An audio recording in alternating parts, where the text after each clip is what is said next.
भारत का सबसे शक्तिशाली और संगठित साम्राज्य, जिसने सिकंदर जैसे महान योद्धा को भी चुनौती दी थी, मौर्य साम्राज्य। लेकिन आखिर ऐसा क्या हुआ कि यह विशाल साम्राज्य कुछ ही दशकों में बिखर गया? चलिए जानते हैं मौर्य साम्राज्य के पतन की पूरी कहानी। सम्राट अशोक मौर्य वंश के सबसे महान शासक माने जाते हैं।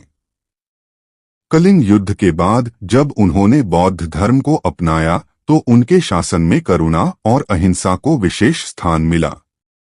लेकिन अशोक की मृत्यु के बाद साम्राज्य की बागडोर कमजोर हाथों में चली गई।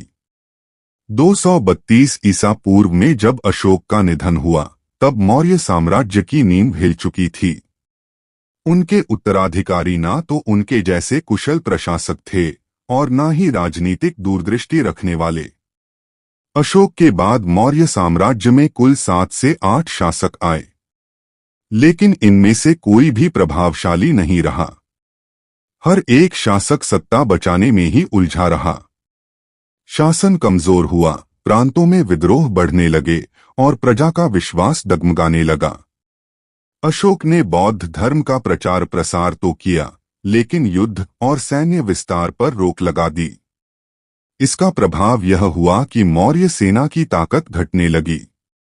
वहीं दूसरी ओर भारी प्रशासनिक ढांचा बनाए रखने में आर्थिक बोझ बढ़ता गया।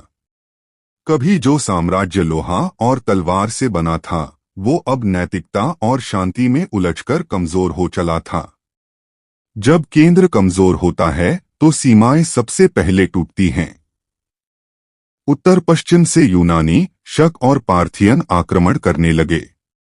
वहीं कई प्रांतीय शासकों ने स्वतंत्रता की घोषणा कर दी। मौर्य वंश का अंतिम शासक था बृहद्रथ मौर्य। 185 ईसा पूर्व में उनके ही सेनापति पुष्यमित्र शुंग ने उन्हें धोखे से मार डाला और शुंग वंश की स्थापना की। मौर्य साम्राज्य का पतन हमें ये सिखाता है कि केवल एक महान शासक से कोई साम्राज्य टिकता नहीं। उत्तराधिकार की योजना, स्थिर प्रशासन और सतत सैन्य शक्ति जरूरी होती है। नहीं तो एक सम्राट की मृत्यु के साथ ही एक पूरा युग इतिहास बन जाता है। अगर आपको भारत के इतिहास की ये कहानी पसंद आई हो तो वीडियो को लाइक और चैनल को सब्सक्राइब करना ना भूलें। अगली बार फिर मिलेंगे एक और ऐतिहासिक सफर के साथ। धन्यवाद।